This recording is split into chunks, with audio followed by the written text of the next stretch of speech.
Assalamualaikum warahmatullahi wabarakatuh. Anda rindu mendengarkan kajian-kajian dari ustadz-ustadz kita dari Aceh? Kunjungi channel YouTube Maulizul Akbar NAD. Subscribe, like, share, komen.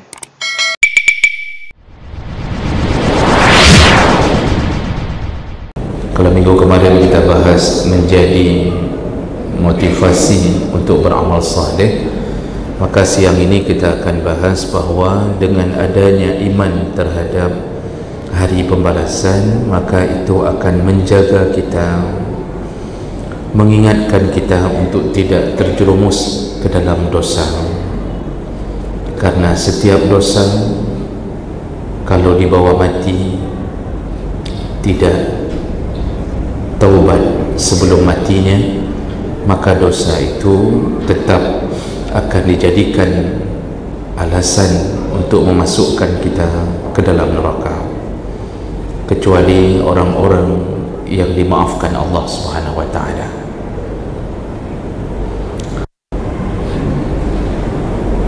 Dan kita orang yang beriman dengan keyakinan ini selalu merasa takut kalau dosa kita menjadi penyebab kita mendapatkan siksa yang sangat pedih. Kita manusia telah menerima tanggungan dari Allah untuk menjalankan syariat.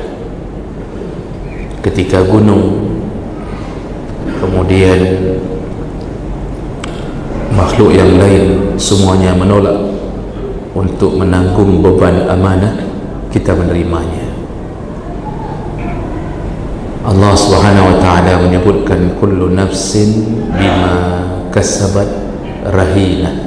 Setiap orang wajib bertanggungjawab dengan apa yang dia lakukan. Dalam surah Ali Imran ayat 30, Allah menyebutkan yauma tajidu kullu nafsin ma 'amilat min khairin muhdara. Di hari kebangkitan itu atau hari pembalasan itu, yaitu hari ketika setiap kebaikan dihadapkan ke depannya. Jadi Allah nampakkan setiap kebaikan kita. Dan kalau ada kalau ada keburukan yang pernah kita buat, tawaddu law anna bainaha wa bainahu amadan ba'ida. Ketika dinampakkan keburukan kita, maka setiap orang berharap-harap kalau dia ingin sekali berjauhan dengan hari itu. Artinya kalau bisa jangan terjadi kiamat. Ini bagi mereka yang menanggung dosa, karena dia tahu bahawa akan dahsyat sekali pembalasan Allah terhadap dosa yang dia lakukan. Maka Allah mengatakan tawaddu law anna bainahu wa bainaha amadan ba'ida. Aina bainaha wa bainahu amadan ba'ida. Jadi orang ini berharap kalau bisa jauh sekali dengan hari itu, jangan sampai terjadi kiamat. Begitu orang-orang yang melakukan dosa. Jadi dia tahu bahwa ini dosa, tapi dia terobos. Maka wajar Allah mengatakan bahawa orang yang melakukan dosa, ada telinga tidak mendengar, ada mata tidak melihat, ada hati tidak merasa, ada otak tidak dipakai. Untung tidak ditulis oleh Allah nauta. Semua mereka seperti apa? Kata Allah, seperti ulaika kal an'am, seperti binatang ternak. Balhum adhal. Nah, menariknya Allah mengatakan lebih buruk daripada binatang ternak. Binatang ternak tidak dibebankan syariat, tidak ada dosa, tidak ada pahala, tapi mereka tetap dihisap. Binatang tetap dihisap. Seekor kambing yang pernah menanduk temannya sesama kambing luka, maka nanti dihisap, ditumbuhkan tanduk pada si korban, lalu disuruh tanduk kembali sampai mendapatkan luka yang sama. Begitu hisab di antara binatang. Binatang saja yang tidak ada syariat wajib tanggungjawab. Itu enggak ada syariat apapun. Kita ini disebutkan yang berdosa, lebih buruk daripada binatang. Binatang walaupun enggak ada syariat, kalau dihadapkan ke api, semua mereka berlari dari api. Ketika kebakaran hutan, semua binatang menyelamatkan diri. Itu binatang, instingnya mengatakan ini api, ini bahaya. Enggak ada yang suka atau menjerumuskan diri ke dalam api. Lembu kita paksa masuk ke dalam api, dia akan loncat melarikan diri. Manusia sudah tahu kalau berzina itu akan membuat bongkahan api, tetap berzina. Manusia tahu makan riba akan menyebabkan dia akan berada di dalam api, tetap makan riba. Manusia ini tahu berbohong, mengisi bon kosong suka-suka dia, itu akan membuat api, tetap juga melakukannya. Semua guru-guru tahu bahawa kalau uang sekolah dijadikan untuk bertamasya, kebutuhan pribadi, akan menimbulkan api, tetap saja. Tiap tahun buat batik, buat baju batik seragam, uang dari uang sekolah. Itu manusia. Maka siapa lebih bodoh manusia dengan binatang? Binatang takut dengan api, manusia tidak takut. Makanya Allah katakan balhum adall, lebih bodoh, lebih tersesat daripada binatang. Kita kalau beriman kepada hari kiamat, kepada hari akhir, maka akan timbul, orang beriman itu timbul rasa takut. Itu ciri-ciri orang beriman. Allah sebutkan dalam surat Al-Isra, Allah katakan ulaika allazina yad'un yabtaghuna ila rabbihimul wasilah ayyuhum aqrabu wa yarjuna rahmatah wa yakhafuna 'azabah inna 'azaba rabbika kana mahzura. Jadi kata Allah, orang-orang yang mencari jalan kebenaran atau jalan kepada Tuhan mereka, maka mereka akan berusaha mendekat ke Allah dengan berbagai wasilah dan mengharap-harapkan rahmat Allah. Wa yakhafuna azabah, orang beriman itu takut sekali dengan azab Allah. Kenapa? Inna azab rabbika kana mahzura, sesungguhnya azab Tuhanmu patut atau wajib engkau takuti. Allah dah kasih kode ni, azab Tuhan engkau takutlah. Azab manusia kita takut. Kita bilang sama anak-anak kita, jangan main di situ, nanti ditangkap, diculik, kamu disiksa. Dengan azab manusia kita takut. Allah mengatakan takutlah engkau dengan azab Tuhanmu. Ini Allah sudah kasih sinyal ni, ini azabnya bahaya. Makanya Allah ulang-ulang azabun alim, azabun alim, azabnya pedih sekali. Makanya dalam surat Al-Furqan 65-66 Allah menyebutkan bahawa hamba-hamba Allah, ibadur rahman, itu di mulutnya mereka punya doa, waladzina yaquluna rabbana asrif anna azaba jahannam. Ya Allah, wahai Tuhan kami, jauhkanlah kami dari azab jahannam. Inna azabaha kana gharama, karena azab jahannam itu adalah azab yang gharam, ya, iaitu kekal, azab yang terus-terusan. Innaha sa'at mustaqarra wa muqama, jahannam itu tempat terburuk dan tempat kediaman yang paling buruk, paling menghancurkan. Jadi itu doa orang-orang yang menjadi kekasih-kekasih Allah, ibadur rahman, hamba-hamba Allah Subhanahu wa taala. Orang-orang yang takut terhadap azab di hari kebangkitan, nanti ketika mereka melihat catatan amal, maka timbullah rasa takut yang luar biasa. Dalam surat Kahfi ayat 49, Allah katakan, wa wudi'al kitab fataral mujrimin mushfiqin mimma fih. Ketika diletakkan kitab itu di tangan mereka, maka engkau akan melihat orang-orang yang berdosa mengalami ketakutan yang sangat. Wa yaquluna ya wailatana ma li hadzal kitab. Lalu mereka berkata, wahai Tuhan kami, ada apa dengan kitab ini? Sungguh aneh kitab ini, aneh sekali kitab ini. Kenapa aneh? La yughadiru saghiratan wa la kabiratan illa ahsaha. Sama sekali tidak pernah, sama sekali tidak luput baik catatan yang kecil maupun yang besar. Yang kecil dicatat, sekecil-kecilnya dicatat, apalagi yang besar. Jadi enggak ada yang tidak tercatat. Per detik, setiap kalimat yang keluar per detik dicatat.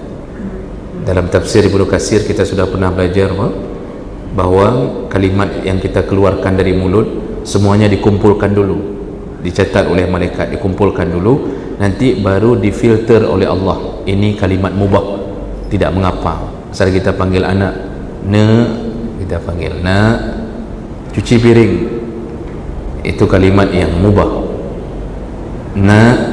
Salat, itu kalimat yang membuahkan pahala, diambil jadi pahala.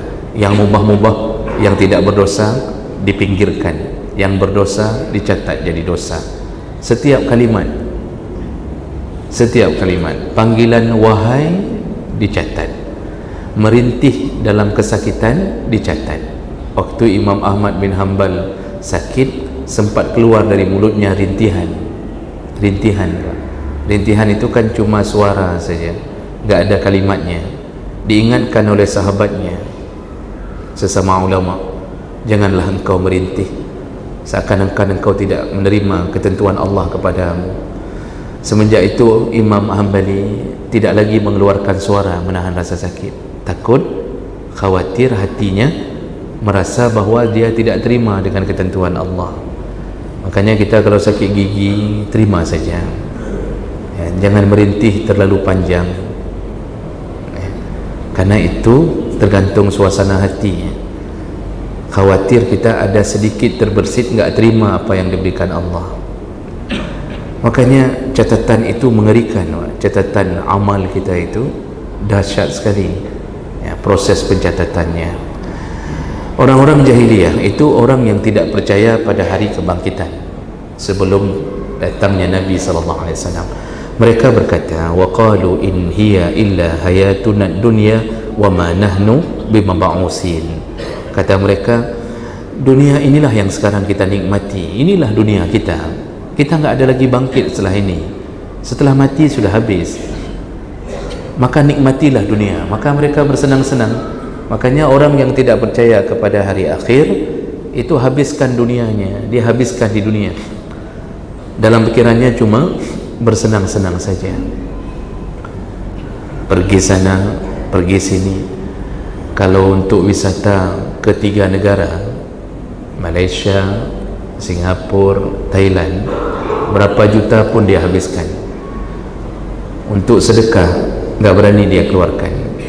Itu sudah tipe-tipe masuk model jahiliyah. Yang penting kita bersenang-senang, enggak perlu tabungan di akhirat, enggak perlu. Kalau seimbang tidak mengapa, Pak. Ke Thailand juga pergi, ke masjid juga kita habis-habisan, itu tidak mengapa. Tapi kalau cuma menghabiskan di dunia, berarti ada konsep jahiliyah yang terbawa, seakan-akan kita ini tidak mati atau habis mati selesai, enggak dibangkitkan. Maka enggak terpicu untuk beramal saleh dan tidak takut untuk melakukan dosa.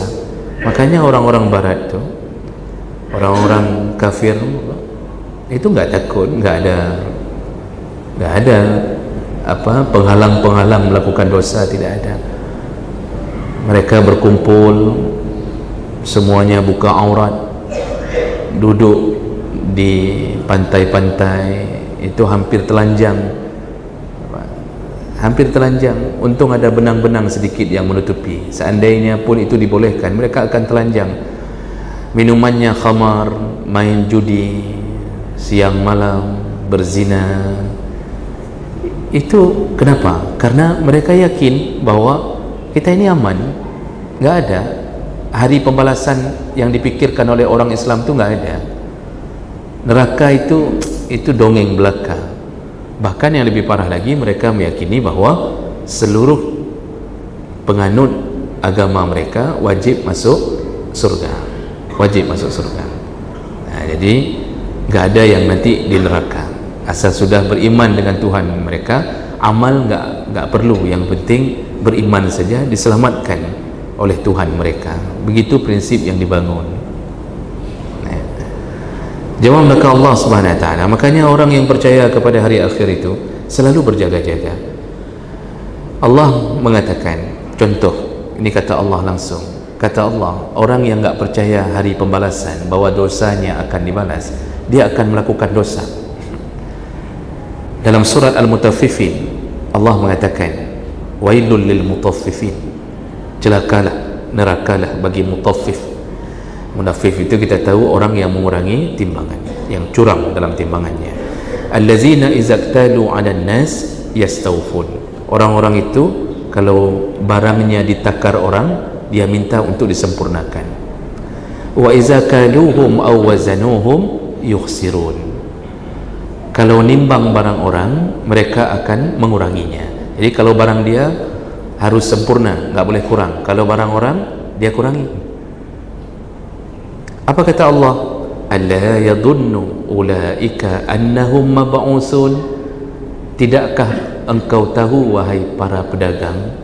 Apakah mereka enggak tahu, kata Allah, pedagang-pedagang curang, semua yang melakukan kecurangan dalam kerjanya, apakah mereka tidak tahu? Alla yadhunnu annahum mab'usun, bahwa mereka nanti akan dibangkitkan. Jadi Allah ingin kasih tahu, tunggu ya, nanti waktu dibangkitkan tunggu. Itu hari pembalasan, yaumal ba'si. Orang yang takut enggak berani curang. Orang tidak takut dibangkitkan melakukan kecurangan. Maka tipikal ini Pak, iman yang bermain.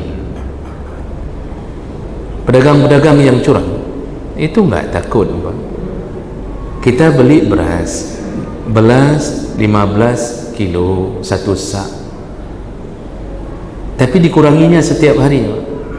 Dikurangi setiap hari oleh mereka dengan diambil satu corokan. Bagi mereka nggak ada masalah nih, dia kumpulkan ke dalam satu karung yang lain. Ada sekitar 20 sak beras yang dia ambil satu corokan, sudah jadi berapa kilo dalam karung yang lain. Bagi mereka aman. Tapi bagi orang beriman, jangan, Allah nanti lihat, ni Allah membalasnya nanti di akhirat begini. Begitu orang yang yakin bahwa ada hari kebangkitan dan disediakan neraka.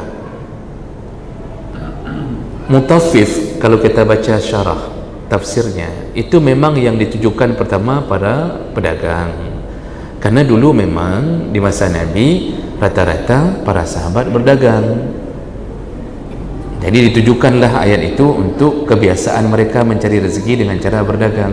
Tapi ingat-ingat, mutaffif, semua yang melakukan kecurangan, mengurangi timbangan, itu enggak mesti timbangan anak cing, enggak mesti timbangan yang di toko. Kita mengurangi waktu dari jatah kita kerja. Seharusnya kita masuk jam 8, tapi kita nggak masuk, kita masuknya jam 9, jam 10, setiap hari begitu. Itu mutaffif. Terima gaji nggak boleh kurang. Kan tadi kata Allah, mutaffif itu kalau untuk dia nggak boleh kurang, kalau untuk orang dia kurangi. Berani gaji dikurangi dari kantor, demo langsung itu Pak, langsung temui kepala, mengatakan, kok gaji saya kok dikurangi, apa jadi masalah saya apa, begini. Nggak boleh kurang. Tapi kalau dia nggak masuk kantor, tiap hari 2 jam korupsi waktu, tiap hari 2 jam, dia kurangi. Ini mutaffif. Apalagi yang nggak masuk kantor, kantornya di Kota Rasmawi, dia punya kantor lain di Nisam, di kebun sawit, ke sana tiap hari ambil gaji di sini, di kantor sini. Nauzubillah, kalau orangnya takut neraka, takut hari kebangkitan dia akan diproses oleh Allah, nggak berani begitu, Pak. Nggak berani. Tapi kalau nggak takut, apa-apa yang ada disikat semuanya. Makanya banyak sekali orang hari ini yang ngaku saja beriman kepada hari akhir, tapi aplikasinya tidak nampak. Ngaku beriman, tapi nggak nampak rasa takut dia beriman bahwa dia dibangkitkan nanti dimasukkan ke neraka. Nggak takut itu. Orang yang berzina kan sudah dikasih tahu oleh Nabi dari hadis Samurah bin Jundab, orang berzina itu kalau matinya dalam keadaan berzina tidak taubat, nanti siksanya apa?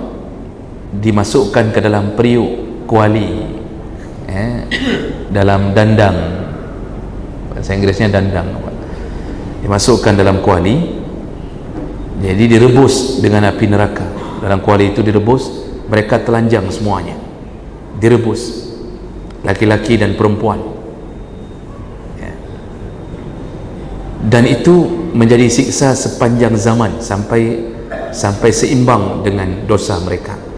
Kita bacakan hadis ini di depan orang-orang yang berzina, dia tahu ini kita dibangkitkan begini nasib kita, tapi nggak ada rasa takutnya. Orang yang makan riba apa siksanya, apa? Pertama, nanti waktu bangkit seperti orang kesurupan syaitan, yatakhabbatuhu minasyaitan, yatakhabbatuhu syaitan minal mas, seperti orang kesurupan syaitan waktu bangkit. Setelah itu apa lagi? Dimasukkan ke neraka yang modelnya sungai, berbentuk sungai neraka, lalu ditenggelamkan. Sungai itu juga mengalir darah dan nanah.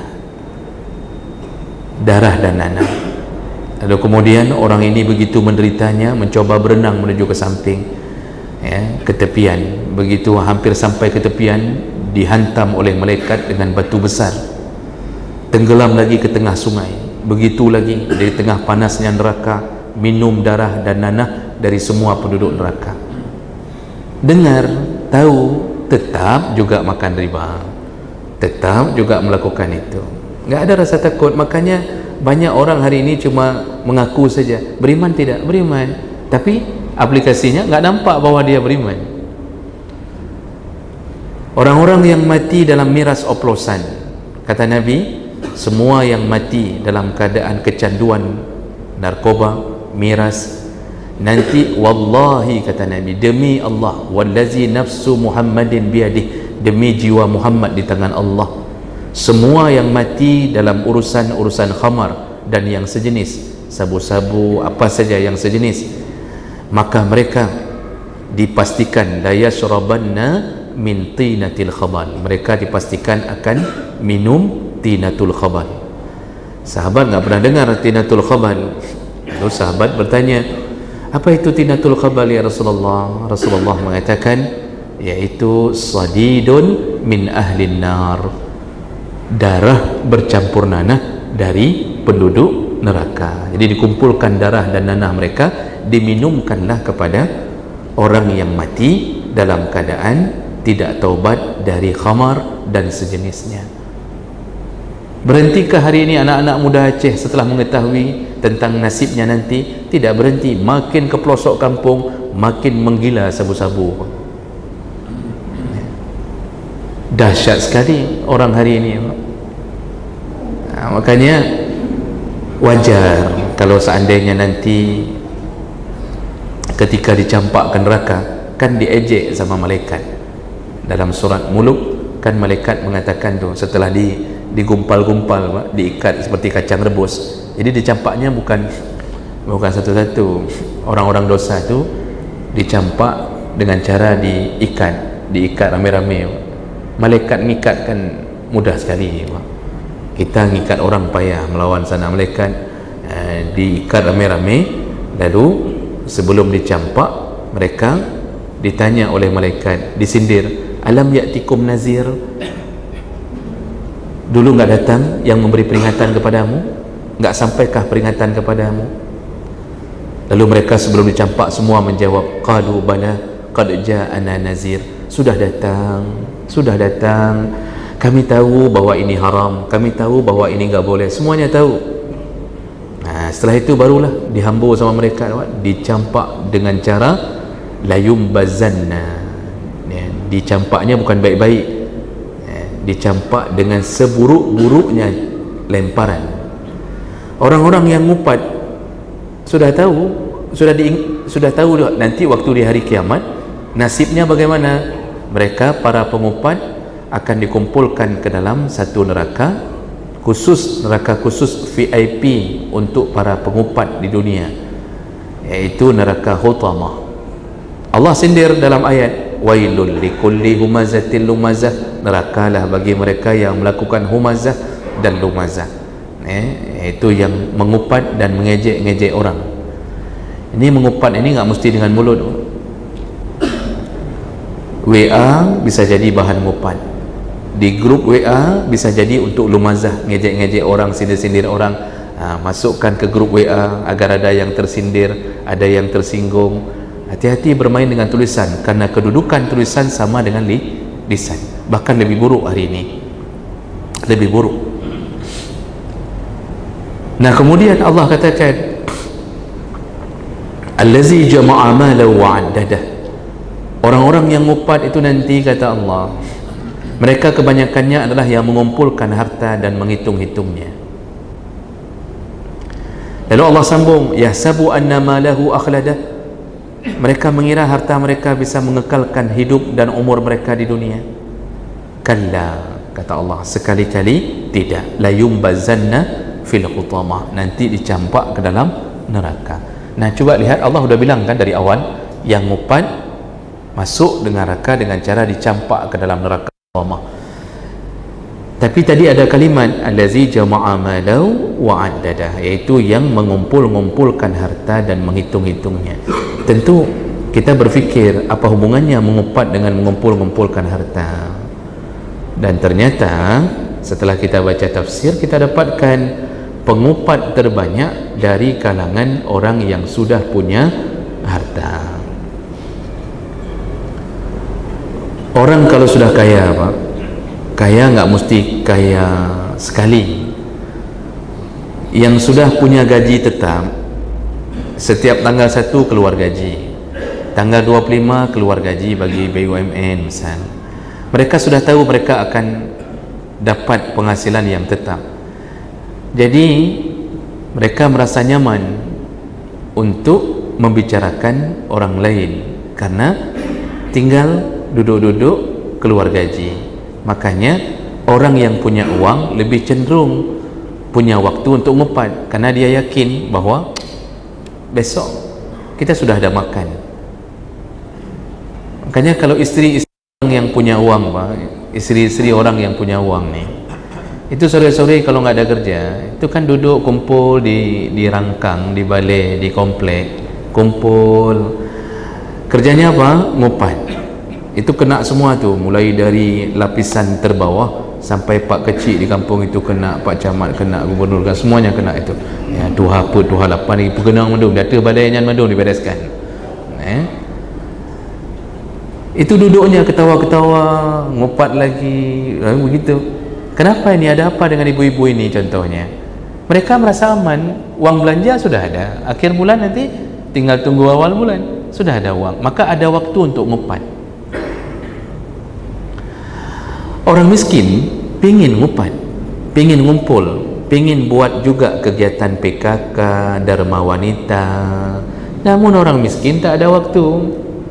Pagi-pagi sudah keluar, Pak, untuk ngutip peluk-peluk aqua gelas kan, yang dikutip itu dari subuh dah mulai ngutip tu. Diajak sama ibu-ibu yang kaya, kesinilah kita ngupat rame-rame yuk, sinilah, kata si ibu-ibu.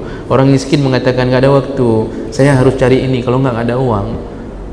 Makanya kecenderungan yang paling banyak ngupat adalah allazi jama'a malan, orang yang sudah punya uang lalu menghitung-hitungnya, tinggal mikir uang masuk. Kalau miskin nggak sempat, Pak. Nah ini Allah sudah bilang, hati-hati, neraka menunggumu. Makanya kalau kita yakin ini, seyakin-yakinnya, kita nggak berani melakukan pekerjaan-pekerjaan seperti ini, kecuali ada ngupat yang dibolehkan. Kalau kita baca Riyadhus Shalihin, Imam Nawawi menuliskan ada 6 tempat boleh ngupat. Nanti bapak cari sendiri saja, tak sempat kita bahas ini hari ini, ya. Lihat di syarah Riyadhus Shalihin, ada 6 tempat boleh ngupat. Jadi bagi yang suka ngupat, ini kesempatan untuk ngupat. Oh ada ya Ustaz, ngupat yang boleh? Ada, boleh. Boleh maksudnya dia ngupat juga, tapi enggak dapat dosa ngupat. Dan itu enggak ada ulama yang membantah. Setelah ditulis oleh Imam Nawawi, enggak ada ulama yang membantah satu pun tentang itu. Bapak Ibu yang Allah muliakan, orang yang dipenuhi hatinya rasa takut kepada Allah tentang dosa yang akan dibalas di akhirat nanti, itu hal-hal kecil pun enggak berani lakukan. Umar bin Khattab mengatakan dalam salah satu asarnya, ini asar ditulis dalam banyak kitab dengan derajat yang sahih. Umar berkata ketika dia menjadi khalifah di Madinah, "Law matat syatun ala syattil furan dha'i'atun," kata Umar, seandainya ada seekor kambing yang tersesat di samping sungai Efrat, maksudnya kambing itu nggak ada yang ngurus. Kalau ada satu kambing yang tersesat, tidak ada yang mengurusinya, maka la dhanantu anna Allah ta'ala sa'ili anha yaumal qiyamah, pasti Allah akan menanyakanku sebagai khalifah, kenapa nasib kambing itu bisa begitu, kenapa kambing itu tidak makan, siapa yang membuat dia tidak makan, kenapa bisa tersesat di situ. Umar sampai mikirnya ke kambing yang tidak makan. Takut Umar takut kalau kambing itu nggak makan, saya presiden yang salah. Begitu rasa takut Umar. Dulu khalifah takut kalau jabatannya membuat rakyat menderita. Hari ini rakyat yang takut kalau pemimpinnya menderita. Maka rakyat nggak mau pemimpin menderita, pilihlah matanya. Begitulah Bapak Ibu yang Allah muliakan, rasa iman takut dengan hari kebangkitan, hari kiamat, membuat orang-orang tidak berani melakukan dosa.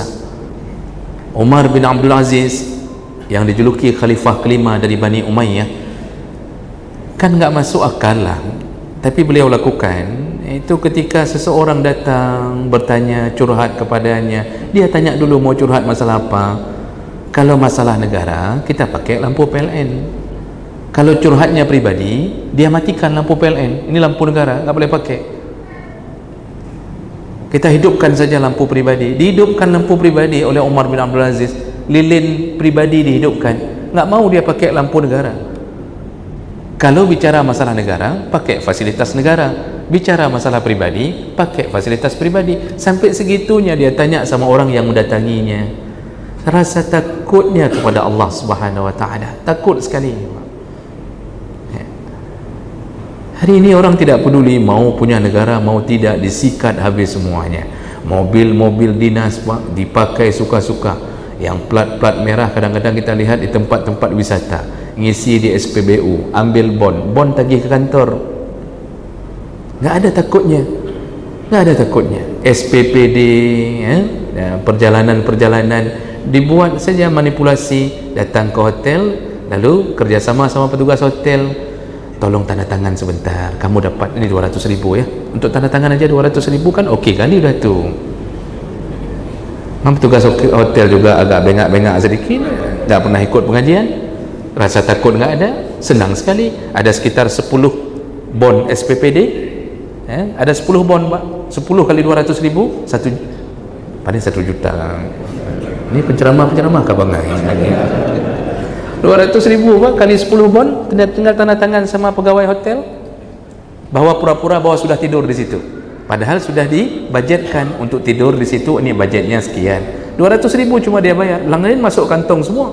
Nanti buat laporan sudah tidur, yang penting ada tanda tangan hotel, stempel, selesai. urusannya. Teringatkah kita pada waktu itu, ini uang negara, kita telah menipunya? Teringatkah kita ancaman Allah, siapapun yang makan uang yang haram, maka nerakalah tempatnya yang paling utama? Adakah muncul rasa takut kita nanti kita dibangkitkan mempertanggungjawabkan semua ini? Orang nggak takut lagi, Pak. Buat acara sebenarnya 3 hari, acara sebenarnya 3 hari, Pak. Seminar, buat apa lagi, Pak, macam-macam. Ada yang buat, pokoknya buat-buat lah, banyak yang dibuat-buat. Apalagi akhir tahun, banyak yang dibuat-buat. Kita diundang acara 3 hari, lalu tiba-tiba di hari pertama menjelang sore panitia mengumumkan, Bapak Ibu, karena waktu kita bisa kita persingkat, maka kami mengumumkan bahwa acara kita padatkan di hari ini. Jadi cukup sampai malam saja. Selesai di situ. Tanda tangan tu, Pak, cara tanda tangan itu nggak dikasih nampak semuanya. 3 hari itu nggak dikasih nampak. Yang penting tanda tangan. Jadi panitia nutup untuk hari pertama, hari kedua, hari ketiga. Yang di table atas tu ditutup. Bapak tanda tangan di sini. Tanda tangan. Nyok belawi, untuk nutup ini, Pak. Yang ni tanda tangan, ni tutup ni. Tanda tangan. Yang ditanda tangan untuk 3 hari. Padahal acara cuma 1 hari. Uang untuk 3 hari dihabisinya dalam 1 hari. Lalu kita didiamkan bagaimana? Dikasih tas itu, untuk mendiamkan peserta, dikasih tas. Bapak terima kasih banyak sudah bergabung dengan acara kami, Masya Allah, semoga selamat pulang dalam perjalanan ya Pak. Ini ada tas untuk Bapak 1. Kita buka tasnya, cuma ada kopiah 1. Nanti dikasihlah lain-lain sedikit, Pak, ada amplop situ sekitar 300.000. Diam kita, nggak ada yang komplain peserta 1 pun, nggak ada yang komplain, nggak ada yang kirimi surat ke kementerian. Kenapa? Peserta pun mau kirim surat sama saja, kementerian pun begitu juga semuanya. Puput dah kirim surat. Begitu keadaan hari ini, nggak ada rasa takut sedikit pun. Subhanallah, subhanallah. Kecurangan yang kita lakukan ternyata tidak membuktikan iman kita, tidak membuktikan iman kita. Saya pernah kasih contoh, Pak, ini mohon maaf nih, saya kalau kasih contoh, saya kasih terus gamblang-gamblang biar menjadi penyadar kita semuanya. Di kalangan di sisi yang lain, kalau ada dokter-dokter yang tidak saleh, kalau dokter tidak saleh, tapi dokter-dokter yang di sini insya Allah saleh-saleh, ya Pak, insya Allah. Kalau dokter sudah salat itu terjaga. Tapi ada juga tuh dokter-dokter nakal, kerjasama dengan pihak obat.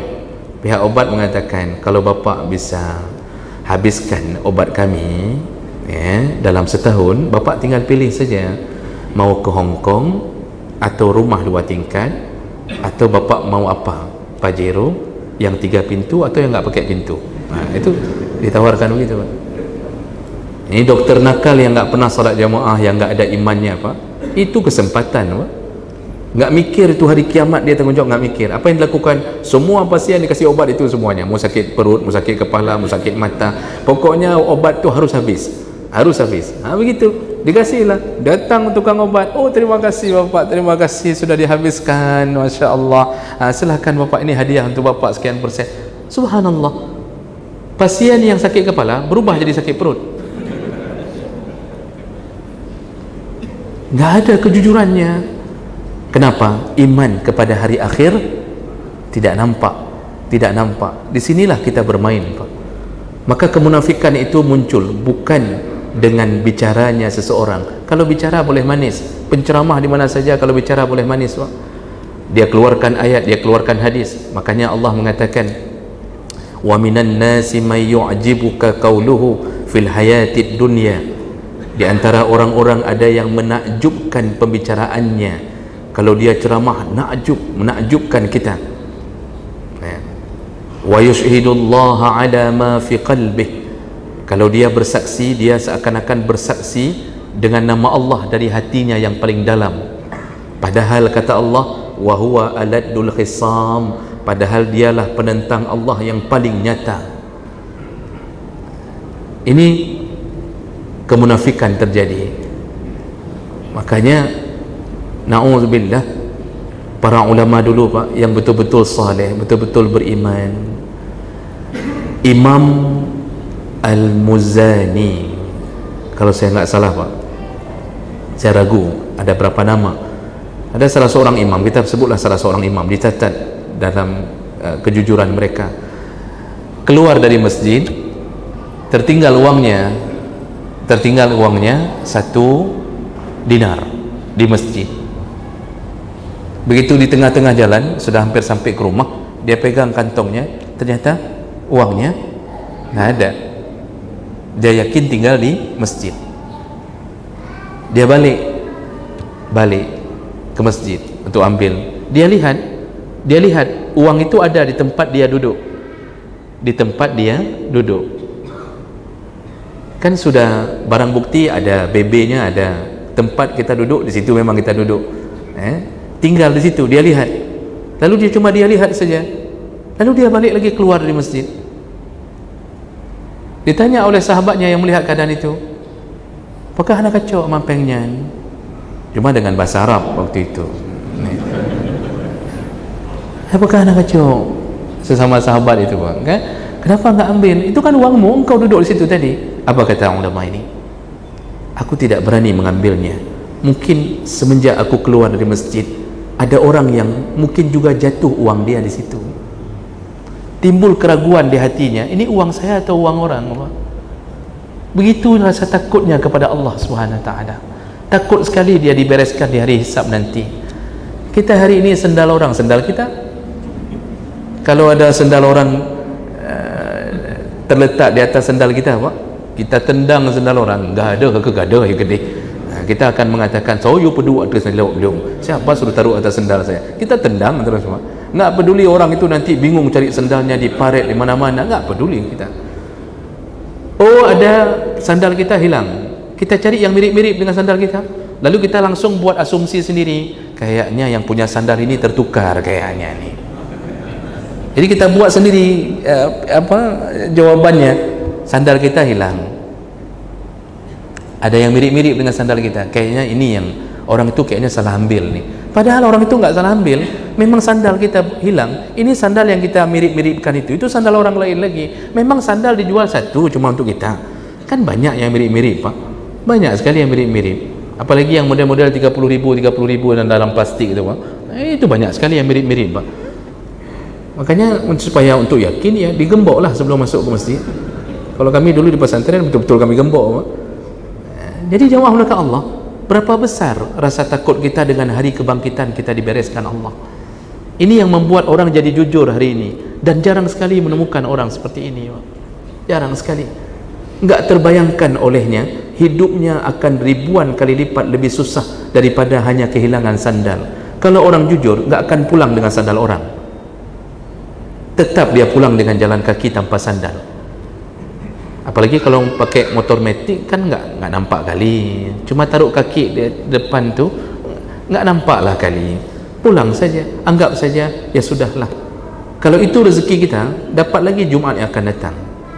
Kalau memang itu rezeki kita, pas datang Jumat sana, datang lagi Jumat lagi, sudah nampak sandal kita, Pak. Pencurinya yang hilang sandal hari itu sudah dibalik, sudah dapat kembali oleh yang punya. Ini kan hal kecil. Kalau ini saja kita sudah bermain di hati rasa takut, maka insya Allah akan jadi pegawai yang jujur, nggak berani nipu-nipu, akan jadi pedagang jujur. Ini pedagang, kadang-kadang Masya Allah memang capek berhubungan dengan orang yang tidak beriman. Ini contoh sederhana, ini penutup nih, Pak. Ini 2 menit lagi. Ini contoh penutup saja. Ya. Bapak jangan lihat jam lagi, memang sudah habis. Bapak Ibu yang Allah muliakan, kita kadang-kadang beli lontong, Pak. Kita beli lontong, Pak. Lontong berapa harga? 5.000, 6.000. Kalau berhadapan dengan orang jujur, Ibu lontong satu, dia taruh lontong, harga tetap 5.000, 6.000. Dengan orang tidak jujur, kayak mana dia cari uang dalam lontong, Pak? Ibu lontong satu, ditaruhnya lontong. Begitu ditaruh, Pak, di dalam lontong kita sudah ada rendang daging, sudah ada telur, sudah ada perkedel. Kita nggak suruh taruh itu, nggak kita suruh taruh itu, Pak. Seharusnya kalau dia jujur kan nanya dulu, Ibu pakai telur, pakai perkedel, pakai rendang, Kalau pakai baru taruh. Ini enggak nanya-nanya, langsung taruh. Yang kita pikir 6.000 rupiah, waktu kita dihitung berapa? 15.000. 15.000. Subhanallah, kita enggak ditanya. Yang normalnya 6.000. Begitulah orang cari uang yang haram, maka dia akan dibuat jadi lontong dalam neraka Allah Subhanahu wa taala. Orang makan, yang namanya makan pasti diikuti dengan minum. Orang kalau pesan makan, maka orang pedagang itu harus sediakan minum, karena orang nggak makan nggak mungkin nggak minum. Nggak perlu ditanya, sediakan minum. Ini enggak, sudah makan, minum nggak sediakan. Sediakan aqua, wajib beli aqua. Makan beli lain, aqua beli lain. Padahal setiap kali makan tetap yang sesuatu mengikuti itu bahagiannya, tetap harus sediakan minum. Ini enggak, kita pesan minum air putih, nggak ada, aqua yang ada. Aqua bayar. Kalau bukan Ramadan berat saya caci maki ni Pak. Ini saya tahan-tahan ni, kerana ini udah jangan sampai batal pahala puasa. Coba lihatlah Bapak, nasi gurih juga begitu. Enggak kita suruh taruh ini, kita cuma suruh taruh telur, ditaruhnya perkedel, taruhnya, lalu ambil dipotongnya langsung dengan harga suka-suka dia. Begitulah orang yang tidak takut ke Allah. Apapun yang dia lakukan, perasaan takut itu tidak ada. Maka jemaah melakukan Allah, inilah kenapa harus beriman kepada hari akhir. Dan ini belum selesai Pak. Pertemuan ke depan saya sedikit akan menggambarkan tentang dahsyatnya janji Allah dalam neraka, yaitu bagi mereka yang tidak percaya tentang siksa neraka Allah, ya. Nanti kita sambung kembali, masih ada yang tersisa yang harus kita gambarkan. Untuk hari ini kita cukupkan. Mudah-mudahan kita yang berkumpul, Allah Subhanahu wa taala ampunkan dosa kita, Allah kirimkan keberkahan ke rumah kita, dan semoga Allah kumpulkan kita di dalam surganya. Amin ya rabbal alamin. Subhanakallahumma bihamdik, asyhadu an la ilaha illa anta, astaghfiruka wa atubu ilaik. Wassalamualaikum warahmatullahi wabarakatuh.